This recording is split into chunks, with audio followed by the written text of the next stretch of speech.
Good evening. I'd like to call this study session of the Campbell City Council on Tuesday, November 21st, 2023 to order.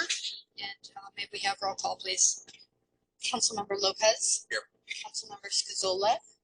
Absent. Councilmember Furtado. Here. Vice Mayor Landry. Present. Mayor Bybee. Present. Oh.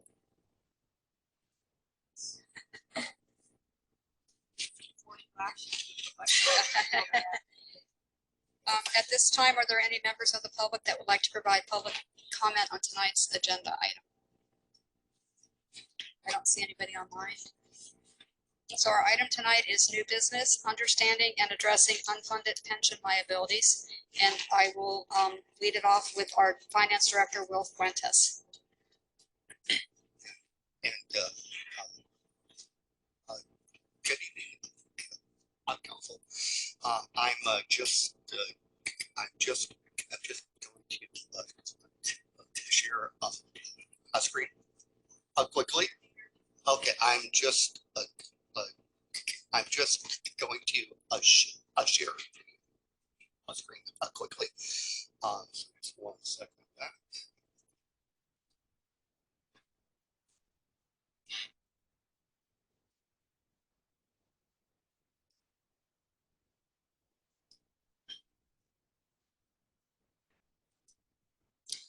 All right. So we're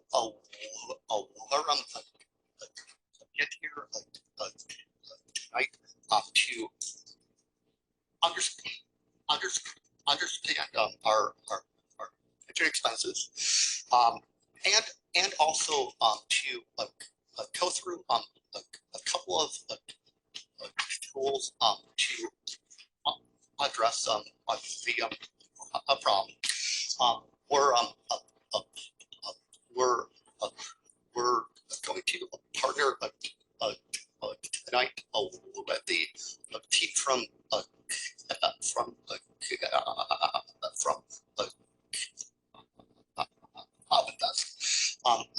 I've got Diane, who's from the Invest team. I allowed them to say your whole name, but you certainly can Steph as well. But tonight, our key objectives are to give some educational data about what goes into pension costs, what does cause our pension payments to CalPERS to change over time. Also, to see a higher wave a bit higher we are also today, but also what we hope to get to down the road, and what we hope to achieve as well. So we will discuss a couple of potential tools and potential options that we could use to address the budget problem. We don't expect council to choose tools tonight, or also to come to objectives. But tonight is meant to spur the discussion. We do also intend to meet again to get council direction. We expect that it will be a part of the upcoming budget process. But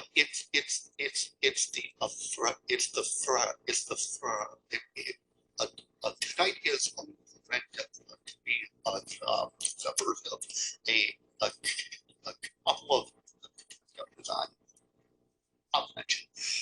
And there will also be extra down the road as well. So I will turn it over to Dan. He will give you extra info. And at the end, we'll also go to questions and also any discussion as well. Thank you, Will. Madam Mayor, members of the council, thank you for having me tonight, but most of all for enduring such a dense topic. So I will beg your indulgence at the beginning. Starting with slide 3, I mean, this is really just some acknowledgments about your pension plan. I think the major takeaway really is that after the enhanced benefits that were given out in the late 90s, early 2000s, that the Public Employers Pension Reform Act of 2012 that was made effective January 1, 2003 significantly curbed the benefits of your cost structure moving forward, but it really takes decades to really, if you think about the lifetime of an employee, 30 years perhaps at the city, 30 years in retirement, it takes a long time for those reforms to make its way into your cost structure.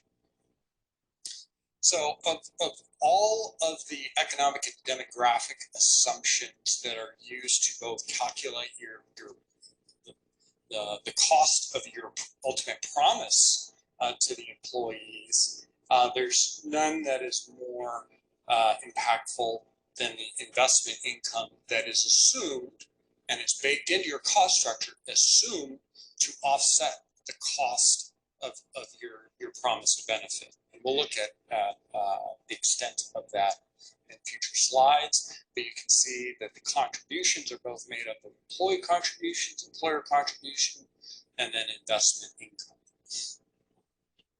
So as we move forward, in fact, I'm gonna skip ahead to slide 6. This kind of illustrates that the employee and employer contributions, the years at the bottom represent a fictional employee that may be hired at age 25, works for 30 years. You can see that the employee and employer contributions are represented in black, and that 50 to 60% of your ultimate savings goal is made up of investment income. So when the investment income doesn't live up to the actuarial assumptions, meaning they fall short, it drives the cost up when it's leveraged that high. So 50 to 60% coming from investment income. So and you can see over time, in the early 80s, the assumed rate of return, which is the red line, and it's either it's the long-term rate of return, often referred to as the discount rate, started out at 8.75%. What's key about it back then is that treasuries were also in the double digits back then, and there was a 40-year slide on the U.S. treasuries. And what you will see is that it's quite a bumpy ride. So even though your accrued liability is fairly stable, what's not stable in the equation, and so is the volatility of your assets. And you can see for every collection of good years, there's a collection of bad years. But when we're in that down cycle where we're underperforming that red line, and that red line is the measurement of success. So anything it's not just positive, but you have to actually reach the red line to have met the actuarial assumptions. In those years where you've fallen short, CalPERS assumes that you're only going to earn the actuarial. They're not assuming that there's going to be a big rebound, so that you'll have to contribute more in those down cycles. And we're currently in one right now. So how do they collect those down cycles? I'm going to back up to slide 5. So there's three parts to your total minimum required contribution. Actuaries call this the actuarial determined contribution, or ADC. This is the normal cost, and that's relatively stable. That's just a percentage of your payroll, and if all actuarial assumptions were exactly met, that normal cost would cover the entire cost of your program. Unfortunately, I think most assumptions are generally met, except for the market. It's very difficult to put that the average rate of return is not attained on a linear basis. It's through a series of ups and downs, and as a result, the second component, or that amortization of your unfunded liability, is tends to be very volatile, and it's something the city has to keep an eye on during those down cycles. So in the last 3 years, we saw, you can see the assumptions, looking at the right quadrant, the assumed long-term rate, assumed rate of return was 7%. The actual return was 22.4, meaning that you had excess returns of 15.4%. And then the following year, even though the assumed rate of return was reduced to 6.8, CalPERS actual earnings were negative 7.5. The absolute difference between 6.8 and minus 7 is obviously minus 14.3%. And so if you were 100% funded, you would expect your plan to reduce its funded status by 14% in that year. If you were at 70% funded, you might expect it to change your funded status by 10%. So that's basically how that equation works. But what you can see is that during those years, how impactful missing the target adds or detracts from your funded status.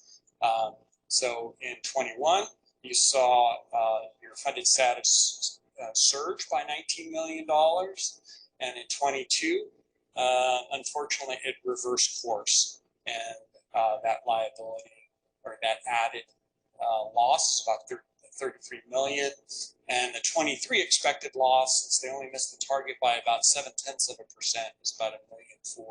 Very small in comparison to the 2 prior years, but it still needs to be dealt with, because the assumption moving forward is that you will only earn no more, no less than 6.8%. So how to make up at minimum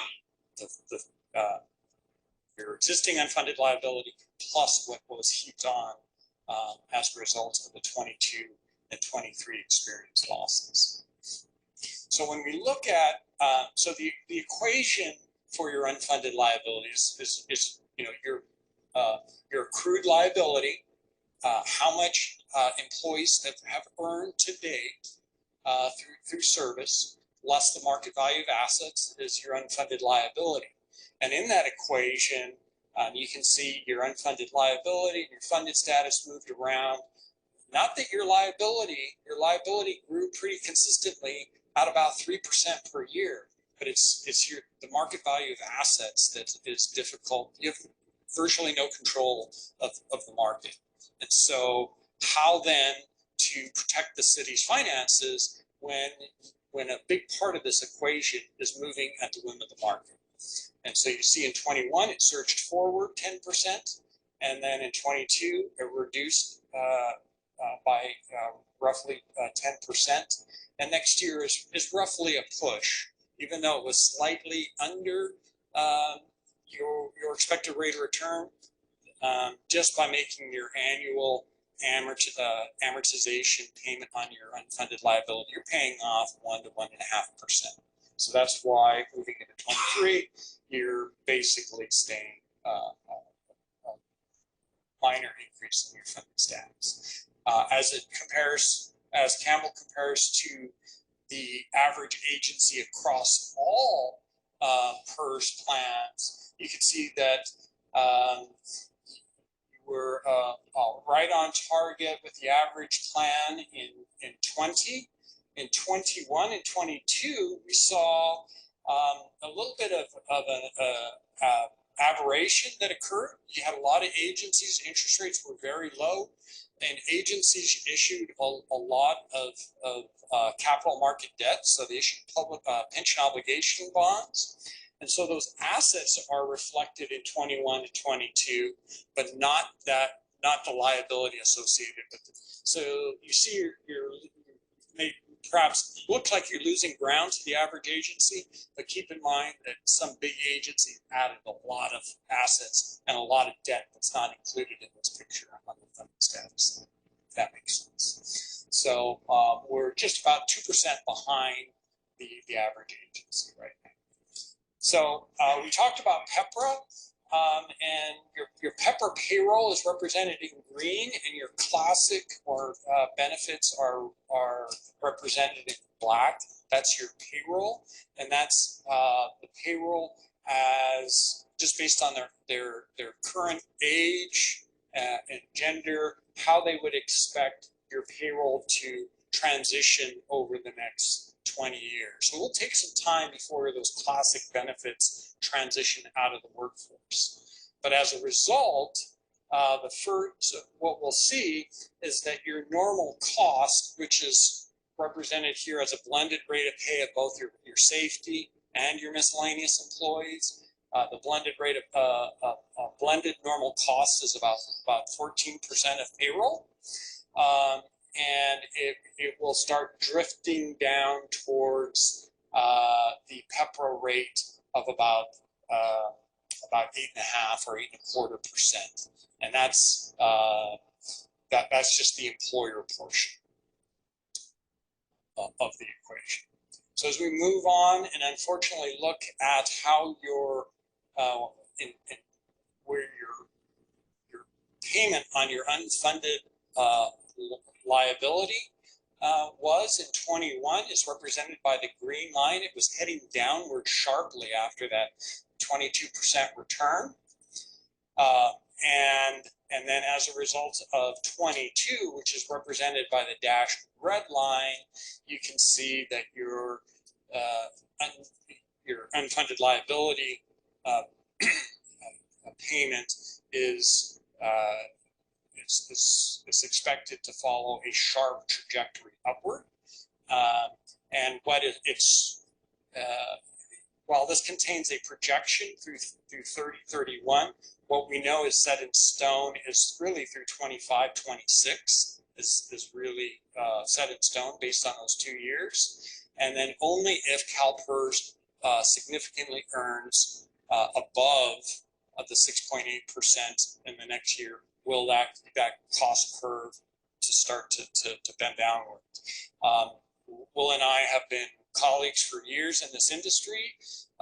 We can hope for, finance directors really hope for the best, but we need to plan for the worst. We need to start looking out to 2031 to say there's a lot of uncertainty in the world. What if things just bump along and have very average returns all said and done? So we need to look out several years to say, how can we redirect the organization to cover those costs? And so the pension management tool, so kind of along those lines of, what my mentors used to tell me as a young finance director was a good finance director never runs out of money. So really kind of the first way to really protect yourself against those sudden swings in the market that will cause your costs to fluctuate is really perhaps coming up with a plan that will preserve your liquidity and budget flexibility so that every time that there's a bad return in the market, you're not returning to your department head saying, I need a 3 or 5% across the board cut. Hopefully you establish perhaps maybe a reserve to offset some of those wild swings and not have to change the budget every single year. Then once you have, and this is just kind of my framework after working with, I'd say hundreds of cities at this point, is really to start with that reserve. And while agencies are often want to jump to those solutions to, I want to increase the solvency of my plan, or I want to shave the interest costs off the plan, you know, be very cognizant of making sure you've got that preserving your budget flexibility first, so you can continue to supply service to your residents. I would consider the solvency and the strategic savings as more phase 2. And then certainly reviewing this on an annual basis to see, it's more like an operating liability. It's not a fixed road like paying off an unfunded liability or paying a fixed rate debt. It's more like workers' comp or general liability. It's an operating liability that's gonna move like it has a life of its own. So how do you defend yourself against that is one of the reasons we're here today. And so the tools that you have in your disposal, you know, 1 through 4, really, you know, putting it in terms of maybe a young homeowner, if they bought a new home and they took on a mortgage, maybe one of the first things that you would say is not a bad idea in case you lose your job to have a few months, perhaps 6 months worth of mortgage in a reserve, so that you can continue on as if you hit some hard times. So that is one tool, establishing somewhat of a rainy day or volatility reserve. The second option, a full or partial restructuring of that in that same analogy would be like a refinancing. So I've got you saw what the payment structure looked like. It was pretty lumpy. It had a peak and it had a big trough and a valley on the back end. One of the ways to deal with that spike is to maybe spread out those costs and look at some either full or partial restructuring. That could either have zero costs, or you could actually, you could talk about some of the mechanics, or it could, you could throw some money into the deal to achieve savings. You can't just stretch out your payments. You have to restructure in a way that it's still saving the city money by doing so. So that's one of the rules. The 3 would be those additional mortgage payments, maybe doing that additional mortgage payment at the end of the year, at the beginning of the year. And in that mortgage payment scenario, you don't really have an option. They just reduce your term. You have some ability here to make those additional mortgage payments and say, you know, I'd like to reduce my my payment on the front end. And so you could be a little bit more strategic in how you make those payments, on whether those savings are achieved on the front end or they achieved, you know, throughout the entire 20-year term of that liability. And then having a reserve policy. You know, you guys are looking at it in depth tonight, and maybe you're thinking to yourself, I never want to do this again, or I want to make sure that, you know, once we land on a solution that council, you've got a roadmap for your council down the road, that putting this into writing and you know, through a funding policy or a combination of funding and reserve policies, maybe even a surplus policy, really kind of sets the path, helps staff members to understand the plan moving forward, as well as your constituents.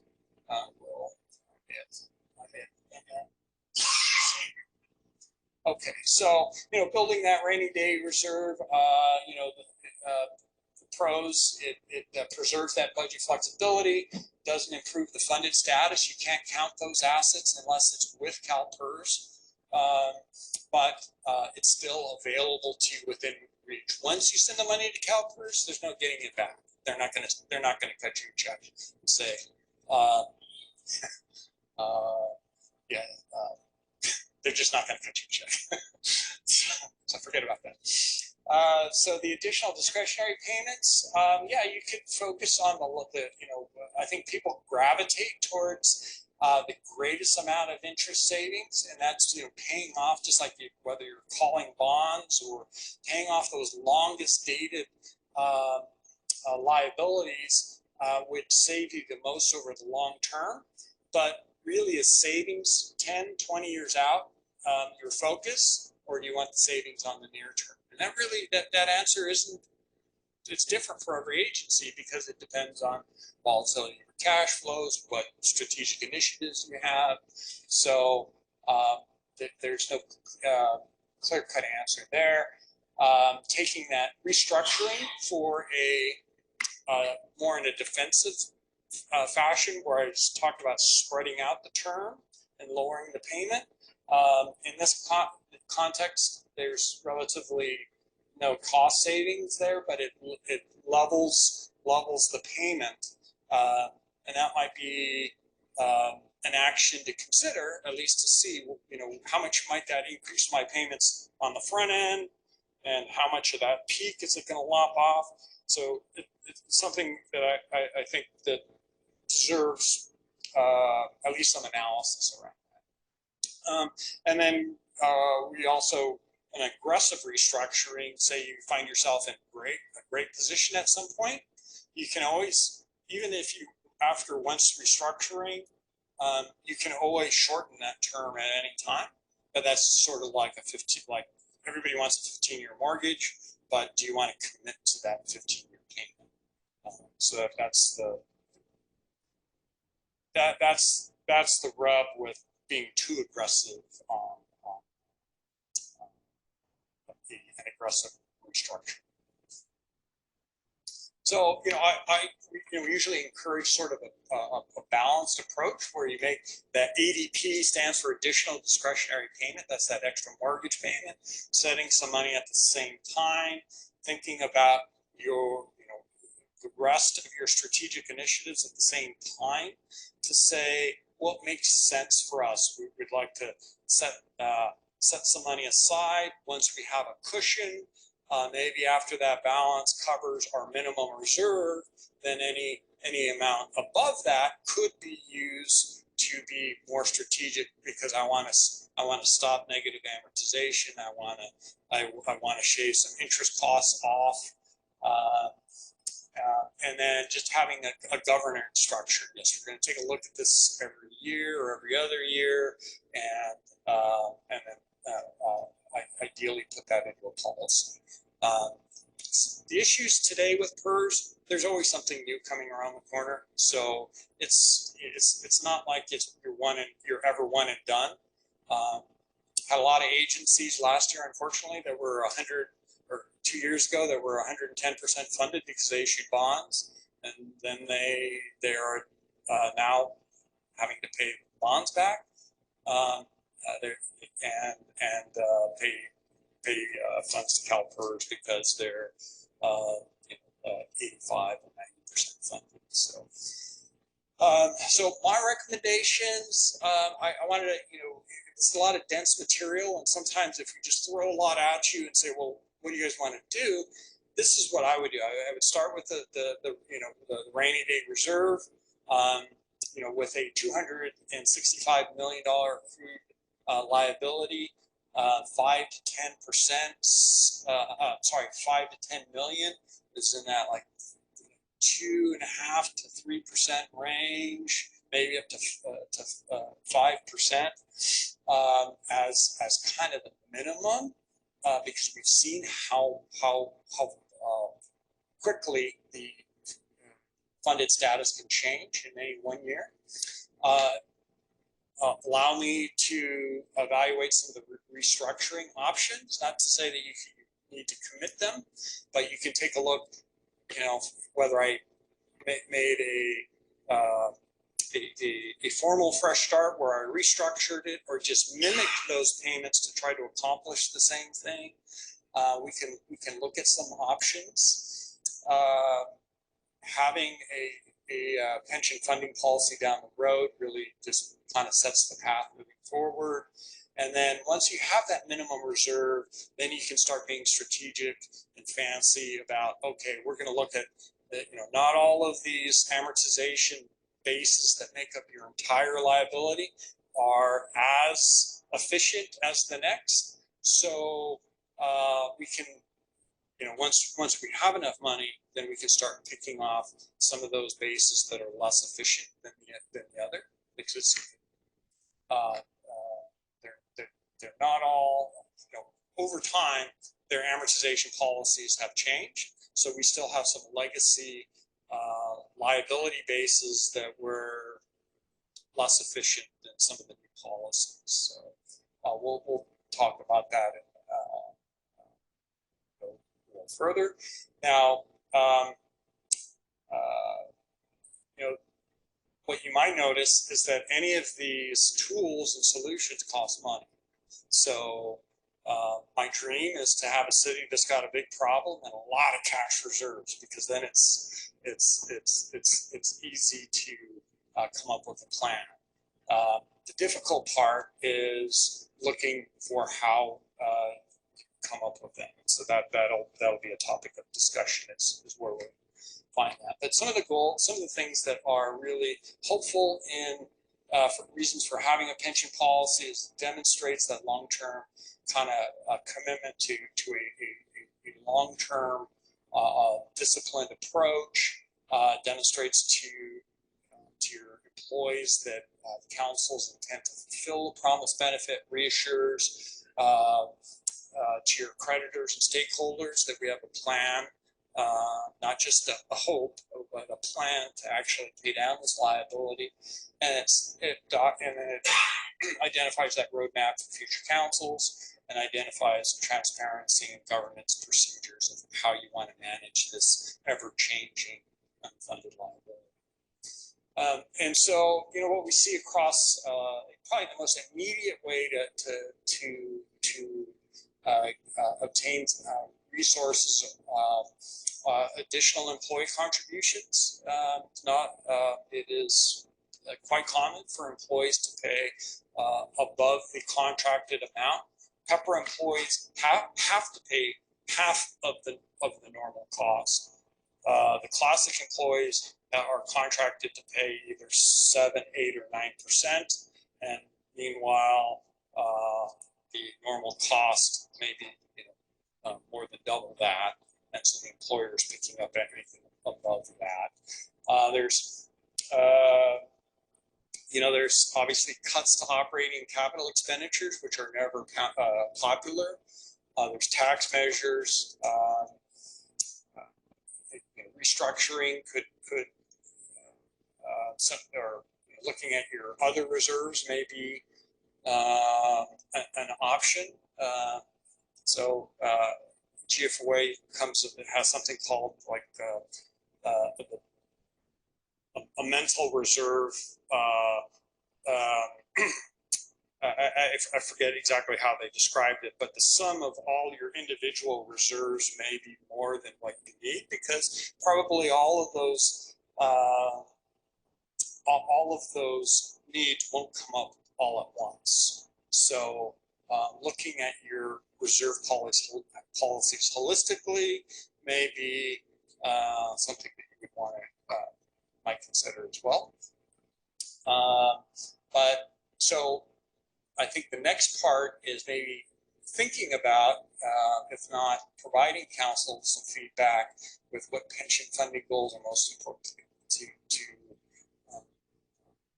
the council, what tools are most attractive, or which ones are most comfortable in utilizing, what are some of the potential funding sources that council would like to explore, and then staff has mentioned that there would be follow-up discussions in January, February during the budget development process. And with that, I will turn it back over to Will and Brian to soliciting comments that you might have or questions that you have for me. Thank you, Dan. So at this point, I'll open it up to questions of council before we open it up for public comment. And so are there any questions? Councilmember McDonald? I just have one brief question that is not something that we can control, but has CalPERS itself ever looked at its policies so that they are potentially less subject to market volatility and looked more at some, I don't know, more real estate or more something else in their portfolio to sort of ease that kind of fluctuation? I was just curious, their own policy. So then Chief Actuary Alan Milligan in 2015 created something called the risk mitigation policy. And when you had those excess reserves, the idea was to take some of that, lower the discount rate or the long-term rate of return, and reduce the volatility factors within the portfolio. That was their policy. They agreed on it. They didn't follow that. So last go around, when they checked their, so every 4 years they do an experience study, and when they took a look at their current strategy, that they said, well, it only supports based on the, where we were in 21, right? COVID, stimulus, a lot of uncertainty and concern, that the current portfolio that they had at the time would only support a discount rate of 6.1, 6.2%. The board pushed back and said, come back, it's going to be too expensive, and we'd like you to come back with a portfolio that would support something closer to 6.8%. So ironically, they took on a little bit more risk. And what's happened since then? We've had COVID, we've had stimulus, inflation, and then interest rates moving back up. So while they were saying we need to take on more risk to achieve that, now interest rates as high as they are, they're doing a mid-cycle review. And they're saying, well, if you were comfortable with the volatility and risk factors as they existed in 21, then if we propose a new strategic asset allocation that for their portfolio, we can keep the risk the same, but it would support a long-term rate of return closer to 7%.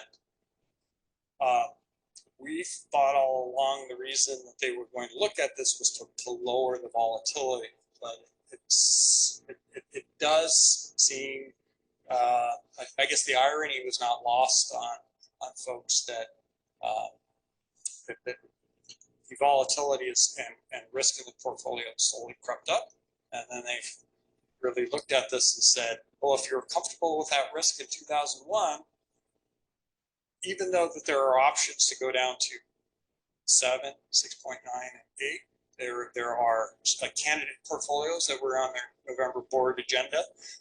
Staff is leaning towards leaning into private equity, increasing their position in private equity, supporting a rate closer to 7. But the actuarial office, so that's just the investment side. The actuarial office is saying, well, we don't feel it's compelling to really reduce the long-term discount rate. So if I were betting man, it sounded like staff was saying is that they may change the asset allocation so that it would support a 7% return, but not change the long-term assumption that would provide cities relief. So I could see it either way, either bring it down or still have a higher target with maybe a margin for adverse results. So you do have a voice. You can write a letter or talk to the board and express your your feeling about it. Long-winded answer to a very, very good question. Thank you. I have one other question, which is maybe a little more germane, again, kind of an informational question. Is the city of Campbell, take any one city, obviously I'll take our city, is our fate dependent upon what we do plus what CalPERS policies are? I guess the reason why I'm sort of making that comparison, are we subject to whether other cities make good or bad decisions? I mean, do their decisions affect us in any way? Or are we pretty much dependent upon CalPERS fiscal policy plus then what we do ourselves? The majority of your liability is dependent on what you do and what the market does. And there's, so on the liability side, the majority of your plans are in a non-risk sharing. You have a few smaller plans of lesser significance that are in the pooled plans. And those are risk sharing plans where if other agencies are giving higher raises, then you may see, and that's, we are seeing that unfortunately statewide, and they are keeping an eye on it. But for those plans, what you decide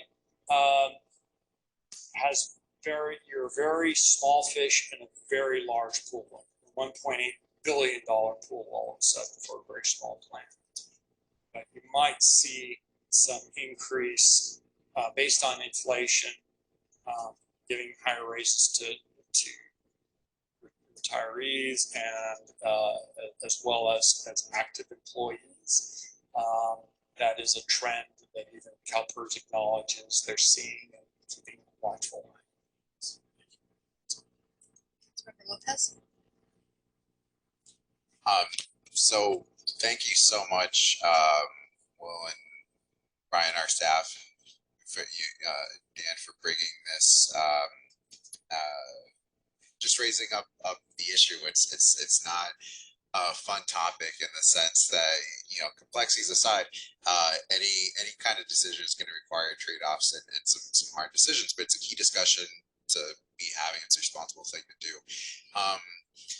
I'm curious. First, I have one question, then I'll ask Will, or maybe we can start doing it to bring up the slides, and then I'll have a couple more. But I'm wondering why, and I'm not saying I'm advocating for this, or, you know, I can probably imagine some reasons why, but I just wanted to understand better why among the options discussed is not issuing bonds as some of the other cities did, if that is intentional, or if that fits into the different you know, risk portfolios and options that we could be discussing, but just how that fits into this.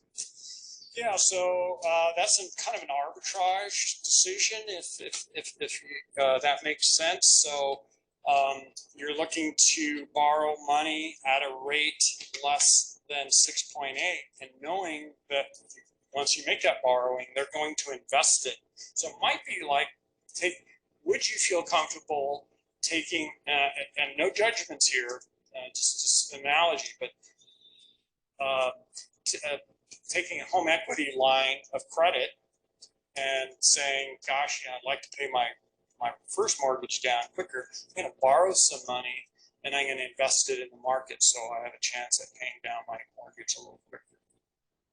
And so it is, GFOA has taken a position saying potentially that could be dangerous. When rates were down and it wasn't common to see issues,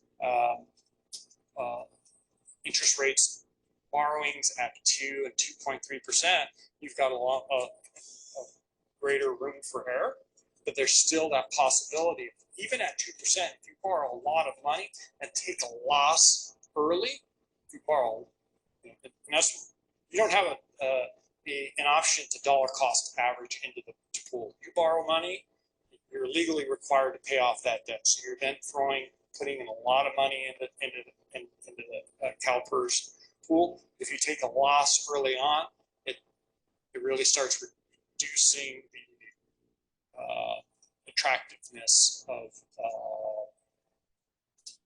whether or not you will have a positive outcome down the road. And you really won't know for probably 20 years whether it'll be successful or financing or not, because it's not fixed term debt. I'm guessing it's just much more challenging now with interest rates back up, if it ever was. attractive option. That's helpful. Well, could we start at the last slide and then I had a question about some of the last few. I'm not sure which one exactly, but yeah, maybe just start at the end.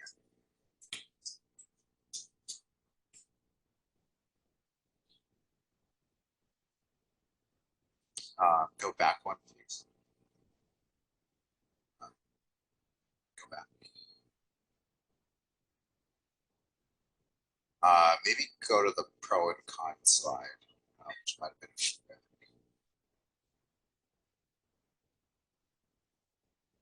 Yeah.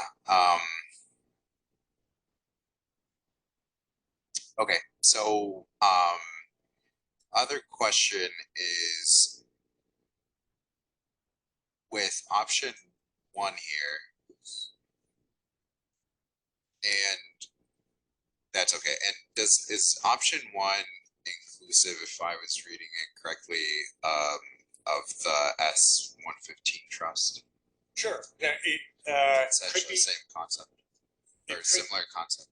it could be either or. I intentionally was vague there because section 115 trust funds acknowledge that that money can only be used for pensions, and therefore you are able to invest outside of the confines of government code section 53601, which says you can only invest no longer than 5 years only with very certain investment.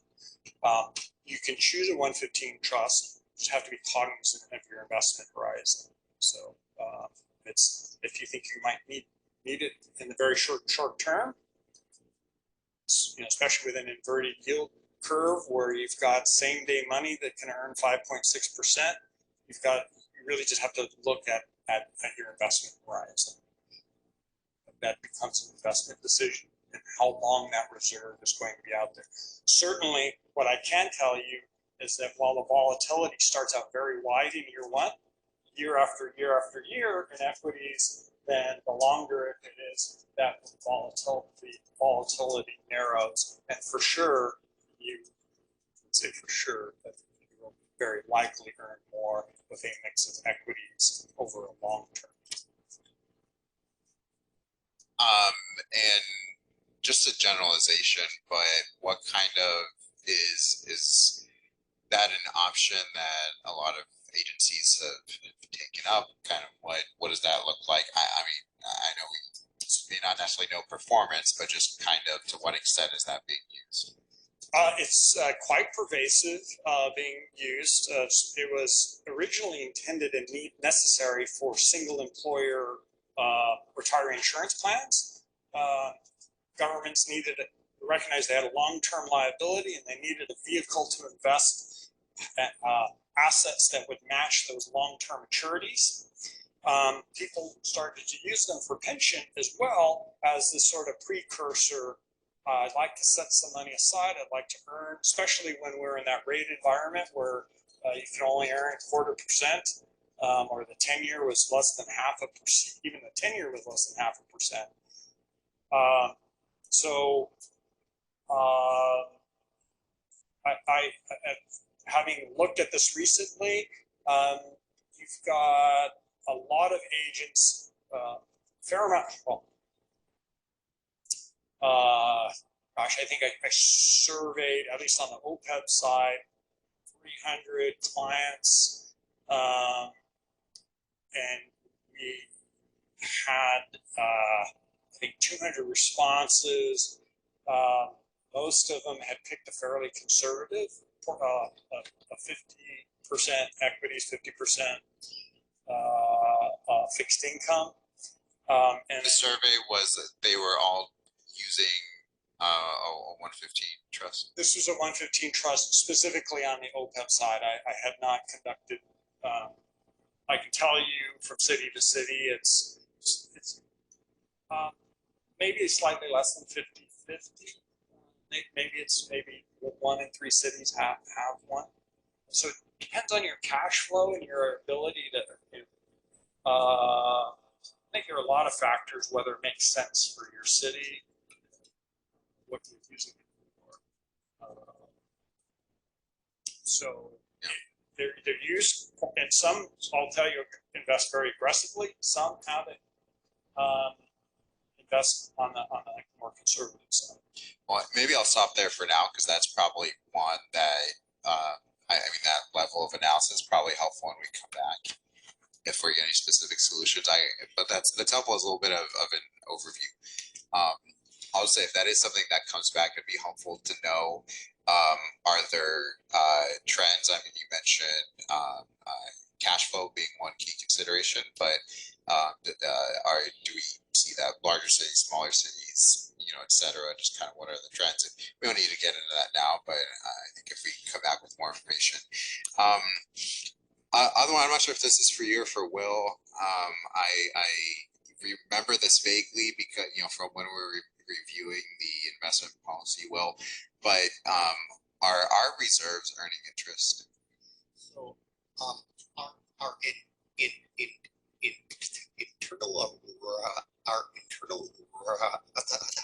internal reserves do also earn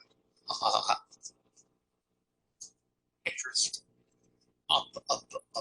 But they're also confined by a state. So we are able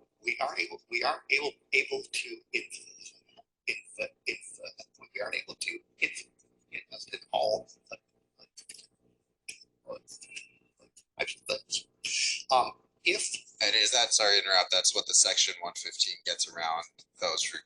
it does. Yeah. So if you were to take some funds and put it into a 115 trust, you are able to be a bit more aggressive. Okay. I'm sorry, I was just going to add on to that if I can, Madam Mayor. And on the previous question too, and maybe Dan, check me if I'm not correct, but one of the big benefits we see too with the 115 trust versus reserve versus paid CalPERS is just diversifying your investment. Pay down CalPERS, you're fully invested in them, as you said, you're married to them. Whatever they do in those management decisions, you don't have control over. But your reserves you do with some limits on what we can invest in. And the 115 gives you another mechanism to diversify those with more opportunity, different types of investments you can't do in your reserves, and perhaps CalPERS. So it is a way of diversifying that. Perhaps that was obvious, but I wanted to reiterate that too. Yeah, and I think there's a lot of value to that. I'll end there because I think some of the specifics probably helpful in a later discussion. One concern I would have with option one in general is just how the interest compares again in the long term over just paying it down and the different options there. So if we come back with more, and thank you for refreshing my memory that was what I recollected. If we come back with some discussion of that comparison, I know it might be tough with some of these options, but just how the interest compares and could offset some of that, I think that'd be valuable. But thank you. That's all for now. Okay, Yeah, I don't know if this question is to Dan or to staff. Is, one of the things discussed in the memo was about additional employee contributions towards the pension. And isn't that tied to the union bargaining group contracts, and we can't do anything until the next? That is correct, and we want to be fair to the employees. If that's on the table, it certainly have to be an item in the future. So right now it's 50-50 or close to.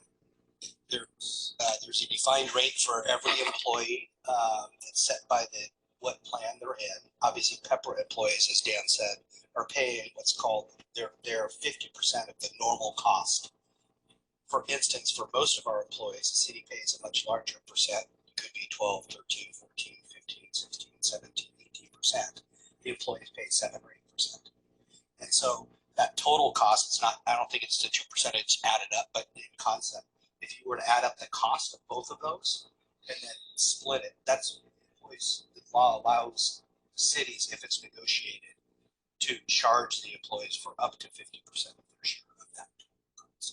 sorry, but I don't know what PEPRA is. So PEPRA is the 2013 law that changed the way Oh, okay. pensions. And so employees that are new into government after that time period are in this mandatory.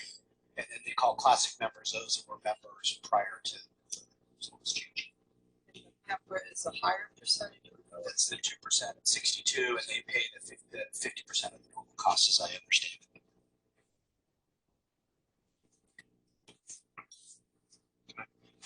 Councilmember Lopez? Yeah, can I just briefly add to that? I'm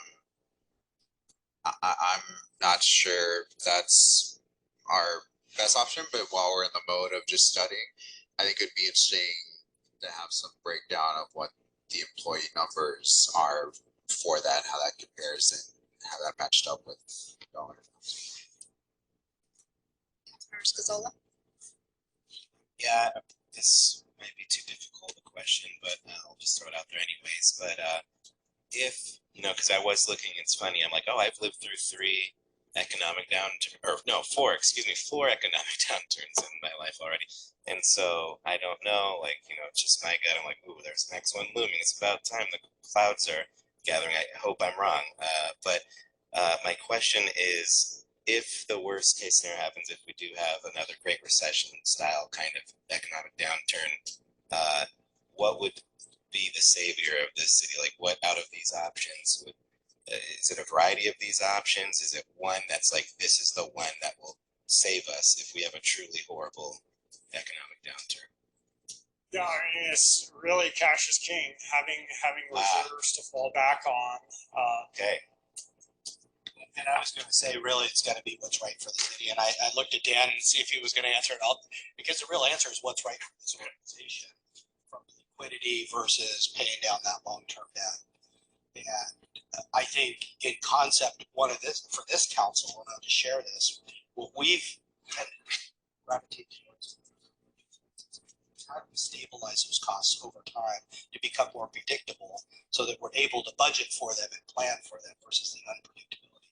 And I think that's the volatility that Dan's speaking to. So for us, having cash is king. Having the ability then, if the payments go up because of a pandemic, be able to subsidize that through either our reserves or through 115 trust in the future is going to be the biggest benefit to us, because then we can plan for budget and know that we can supplement those spikes. Okay, and one more little side question to that is, I noticed earlier I saw 5 to 10 million minimum reserve, and so if we had this economic catastrophe, would and either of those numbers work? Would we need more in there to, like, I mean, I know it's kind of a hard question, but like, if something like the Great Recession occurred again, like, what might you feel we'd be able to write it out okay?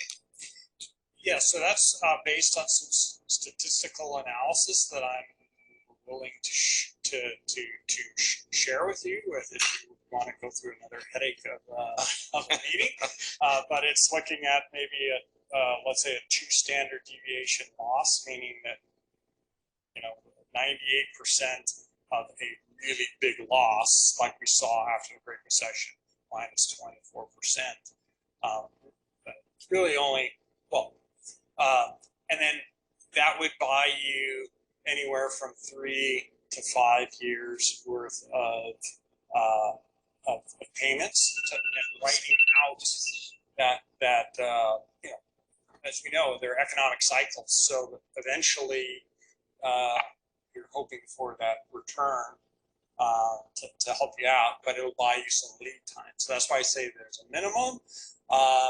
Why it's such a wide spread depends on a lot of factors that we're going to look at, including the volatility of your revenues during those. If you're a property tax city, you know, they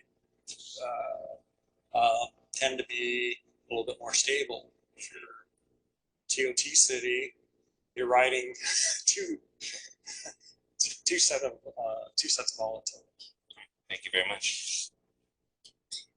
At this point, I'll open it up for public comment. Is anyone in the chamber wishing to speak? And I don't see anybody online, so I'll close public comment and bring it back to council for discussion and feedback. And so we can kind of focus our discussion somewhat.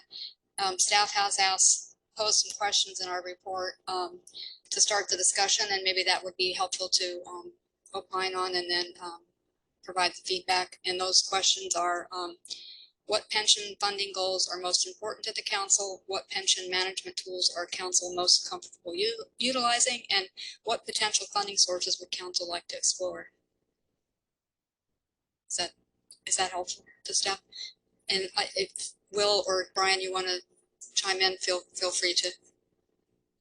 Yeah, I would say, and we're looking for feedback tonight, recognizing that the council doesn't necessarily have all the answers. But to the extent that you can provide feedback on that, will let us fine tune. We hear you, Councilmember Lopez will provide our next discussion some analysis in those areas. But if there's any thoughts you have or feel strongly and help us hone that next discussion, it would be helpful. Councilmember Furtado? I'll just very briefly say that my idea would be, as you had suggested, some type of stability in planning, budget planning for the future. And I would like to, within that context, look at some type of reserve fund, but also the possibility of paying slightly more than we're paying now on an optional basis in sort of a steady state manner and kind of spread it out so that hopefully some future council could look back at us and say, you know, they made a reasonable decision and it's certainly helping us now in the year, whatever, 2030, something or other. That would be my suggestion, those two things.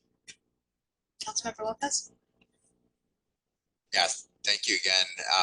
I think, Brian, as you alluded to, I started getting into what some of my requests would be for some of those next steps. So I'm really interested in delving a little bit deeper in that section 115 trust for a variety of advantages to that. Councilmember Furtado, I think, brings up some excellent ideas. Just the one point I want to throw into the discussion, the previous discussion at the end of the questions, you know, your question was a great one, kind of posing it that way about, you know, maybe let's say a worst case scenario. And, you know, Brian, you bring up a great point that really it's what decisions do we, you know, that we make that are based off what, you know, we think. I mean, for me, our community values and, you know, for now in the long term. The additional piece of that is that, of course, in a recession, not only does that kind of planning and foresight and maybe reserves, maybe some version of this trust fund, not only does that become more important, but there's a pull in the other direction of, you know, very likely that more services will be needed, that revenue could go down for just operations and capital. So as much as that is important, I'm not saying, you know, I probably, like, you know, I would very likely support a version of some kind of reserve or trust fund. There's going to be trade-offs in every direction of, you know, other things will become more necessary and, you know, probably less cash for just ongoing. And that may go without saying, but it's just, I want to keep that at the forefront as we come back with these options. That, you know, I think is very astutely is pointed out at several points throughout the presentation and the memo. We also want, you know, there's different kinds of diversification, different ways of thinking about that, about risk. We also want to think about our responsibility during those times, but, you know, also when things are going well, to be able to fund the services that are necessary for our community. And so maybe there's a, you know, more nuanced policy when I would say with our mix of property taxes and sales taxes that we're fairly stable compared to many other communities. That's a good thing. So maybe part of the policy is that when things are good and above, you know, X percentage, that's when we can really focus on paying things down.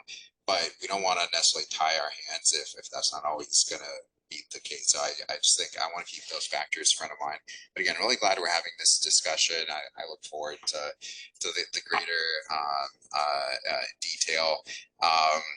You know, maybe interested in some of the statistical analysis too, maybe a memo or addendum or something, rather than a format like this.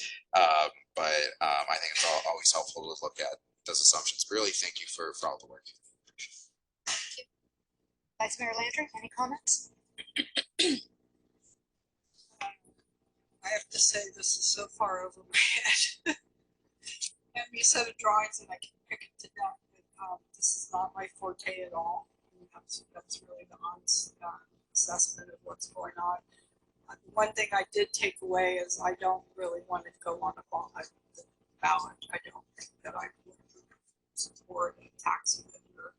Just took out 5 years ago $50 million bond that we're collecting on our property taxes, and I think it would be a hit to the property owners. So I really don't want to see a ordinance or something where we're asking for taxes. I would like to understand a little more, just in general, of what's going on, and I would also like to understand a little more because I think our employee contracts are going to come up next year, right at the end of, is it at the end of 23 or at the end of 24? So we have kind of almost a year to be looking at that and really understand that as we go into negotiations with all our parties, because then we're making for 3 year period, 4 years. And of course, looking at our operating and capital expenses, what our reserves are, I think that's really important. And kind of what Dan was saying, I support some of that. And the rest of this is not me. Any additional comments, Councilmember Spizzola? Yeah, just also want to double down on what Dan was saying, and that we should definitely try and have some foresight. I mean, once again, it plays into my possible fears of another recession. And I certainly, whatever we do, I mean, we have to cover those pensions. We can't have a catastrophe. I don't care how bad the economy gets, but people work very hard for these pensions. They put in many years of work. They deserve to have them fully funded, no matter how bad the economy might get in the future. So that's why I'm definitely a huge proponent for the reserves, and just end on that. Okay, thank you. And I'll add that I would like to see more information on the 115 pension trust to see as one mechanism. I think it's going to be we're going to need a combination of strategies to address it. I think it's important to monitor and I've said this before, our capital and operating budgets and maintain or keep that at a constant level to help with our ongoing costs. I also believe that we do need to put a tax measure on the ballot. I think that it would be important to increase our TOT.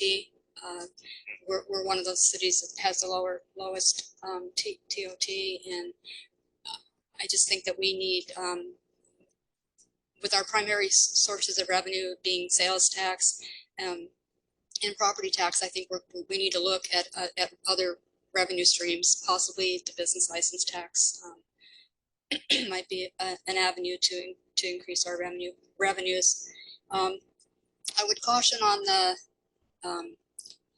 the pension, the employee contributions on to CalPERS, because that is a negotiating item, and it affects our benefit package to our employees, and it also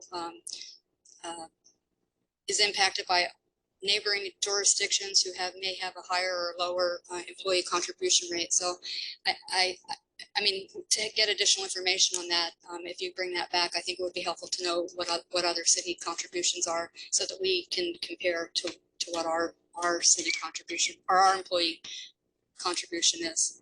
And I like Councilmember Furtado's suggestion that we increase our payment so that we make a little dent in it each year, because it is a pretty huge amount. So those are my comments. Anyone else? And does staff have any follow-up or any questions? No, I think the council for your patience is a very dense subject, and we really just wanted to get it in front of you and start having this conversation, knowing there's many more things to discuss. And I think you've given us some things to think about and hone in a little bit on the areas that you wanted more information. So I appreciate your time, and I think. Go ahead, Will. Do you want to? Okay. Okay. And I just want to thank staff and Dan for your presentation. It was helpful, and a lot to digest and understand, for sure. So I will adjourn the meeting at 7:11, and thank you all.